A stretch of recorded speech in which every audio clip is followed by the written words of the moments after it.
दोस्तों, कुछ प्रश्न हैं केदार बाबा से। इच्छा कर रही है पूछने की। देखिए क्या उत्तर मिलता है।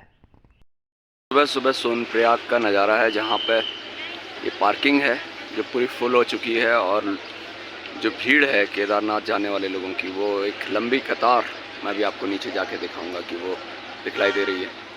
ये पार्किंग है, ओवर क्राउडेड है। ये कतार है लोगों की, देख सकते हैं आप।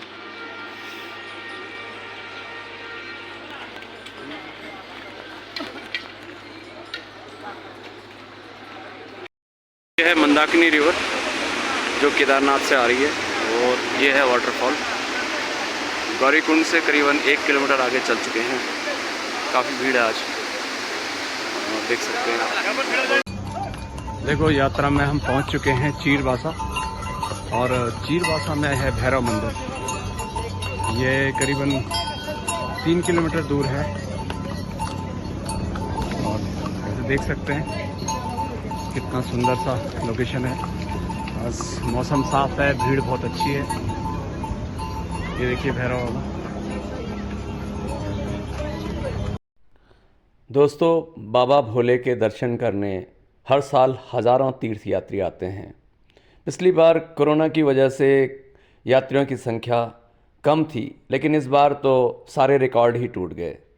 मंदाकिनी उस जगह में तब भी बहती थी, आज भी बह रही है, उसी तरंग के साथ, उसी उमंग के साथ, जिस उमंग के साथ भक्तजन केदार बाबा के दर्शन करने के लिए जा रहे हैं।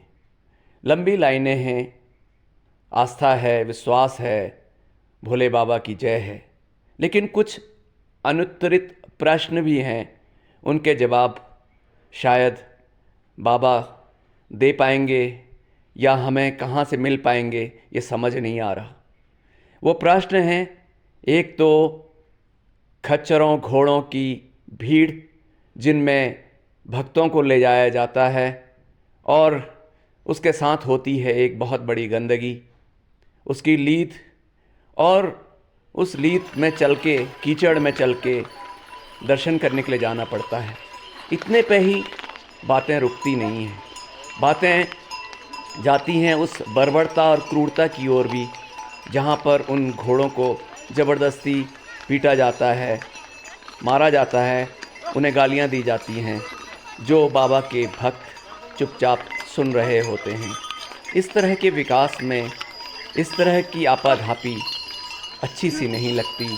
एक शांत माहौल में, आध्यात्मिकता के माहौल में ये बहुत बुरा लगता है कि किसी निरीह प्राणी को ज़बरदस्ती परेशान किया जाए, और उसकी एवज़ में प्रकृति का भी नुकसान हो और लोगों को भी बुरा लगे। दूसरा, यहाँ पे जो प्लास्टिक कचरा बढ़ता जा रहा है, पोल्यूशन बढ़ता जा रहा है, वो भी एक बहुत बड़ी समस्या है।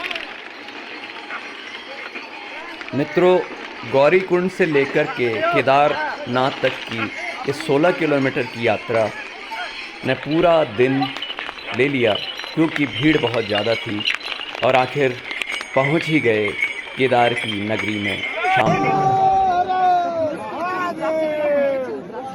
देखिए भीड़ बा।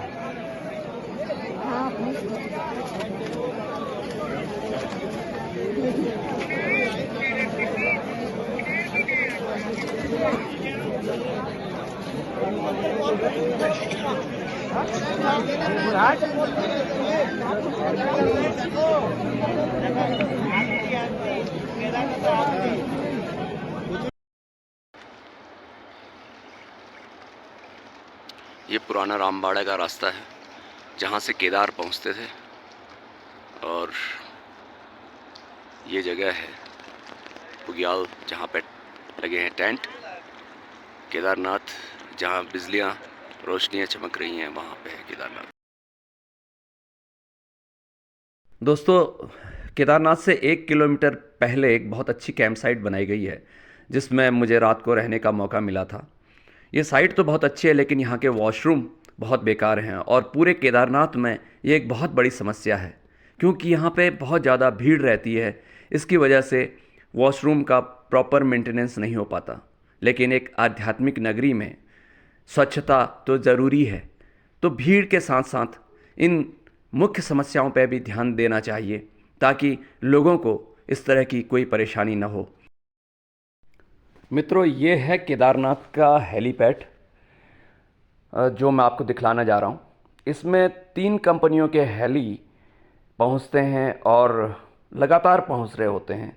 इनसे पूरा वातावरण गुंजायमान हो जाता है और इन्वायरमेंट को भी काफ़ी इफ़ेक्ट पहुँचता है और इसके लिए काफ़ी बातें कही गई हैं। लेकिन आजकल का जो पर्यटन है, जो आध्यात्मिक न हो करके लग्जरी ज़्यादा हो गया है, उसमें इस हेली की महत्वपूर्ण भूमिका है। इसके लिए लोग आ रहे हैं और ज़रूरत से ज़्यादा पैसा खर्च कर रहे हैं। काफ़ी लोगों को मैंने लाइन में लगे हुए देखा और काफ़ी समय के बाद ये यहाँ पे पहुँचे। क्या कह सकते हैं, किस तरह से इसमें सुधार होना चाहिए, क्या हेली पर्यटन आध्यात्मिक पर्यटन के लिए सही है या नहीं, इसका फैसला तो जनमानस ही कर पाएगा। हम तो खाली कह ही सकते हैं। कल शाम जब केदारनाथ की नगरी में पहुँचे तो मौसम थोड़ा सा बदल गया था और बारिश हो गई थी, जिसकी वजह से आज सुबह हिमालय बहुत अच्छा दिखने लगा और ठंड भी थोड़ा बढ़ गई थी। जिस जगह मैं कैंप साइट में रुका था, वहाँ से केदारनाथ जी का मंदिर करीब 1 किलोमीटर दूर पड़ता है और इसलिए मैं सुबह जल्दी ही मंदिर की ओर निकल गया। लाइन काफ़ी लंबी थी, लेकिन फिर भी 1.5 घंटे इंतज़ार के बाद मुझे केदारनाथ बाबा के दर्शन हो गए और यही मेरे लिए यात्रा का सबसे महत्वपूर्ण पल था। मंदिर के दर्शन करने के बाद मैंने इस बात को महसूस किया कि जो मज़ा लाइन में खड़े होकर के दर्शन का है, वो वीआईपी लाइन में खड़े होकर नहीं मिल सकता, चाहे आप कितना भी प्रयास कर लें, क्योंकि आपका जो समय है वही महत्वपूर्ण है जिसमें आप लाइन में खड़े होते हैं। खैर, ये तो रही दर्शनों की बातें। हिमालय केदारनाथ के ठीक ऊपर खूबसूरती से चमक रहा था और अपने सौंदर्य बोध का एहसास करा रहा था। मैं केदार घाटी के बारे में सोचने को विवश हो गया, इसलिए मैं चल पड़ा भैरवनाथ जी के मंदिर की ओर, जो कि एक ऊपर की पहाड़ी पर स्थित है। वहाँ जाकर के मैंने केदार घाटी को देखा, इसके डेवलपमेंट को देखा, जो अचानक ही 2013 की आपदा के बाद से काफ़ी बदल गई और यहाँ पे काफ़ी कंस्ट्रक्शन हो गए। इन कंस्ट्रक्शन को देख के मुझे लगा कि ये भी तो एक बुग्याल है। जब उत्तराखंड में बुग्यालों में कैंपिंग पर रोक है, तो फिर यहाँ के पर्यटन को इतना ज़्यादा क्यों बढ़ावा दिया गया है, क्यों यहाँ के एनवायरनमेंट से खिलवाड़ किया गया है? ये प्रश्न मेरे दिमाग में गूंजते रहे। शायद मेरा मन इसलिए आहत है क्योंकि मैंने सन 1990 से केदारनाथ को देखा है और समझा है। केदारनाथ मंदिर जो 12 ज्योतिर्लिंगों में से है, इसके दर्शन करने के बाद मैं इस पहाड़ी की चोटी पे आया हूँ। ये दृश्य देखिए, पहले आप नीचे वैली का और इसके बाद मैं आपको दिखलाता हूँ।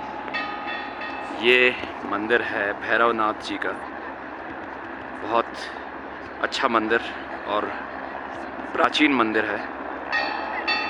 इसके दर्शन अद्भुत हैं। यहाँ से नीचे के दृश्य बहुत बढ़िया दिखलाई देते हैं। केदार के बारे में जितना कहना था मैंने वीडियो में कह दिया। अपने दिल के अंदर जो प्रश्न थे वो भी कह दिए। हो सकता है कुछ लोगों को ये अच्छा लगे, कुछ लोगों को बुरा लगे, लेकिन जो भी लगे, अगर वो 2 शब्द इसमें लिख सकें, इसके बारे में कुछ मुझे सुझाव दे सकें, तो शायद मुझे अच्छा लगेगा। Thanks a lot.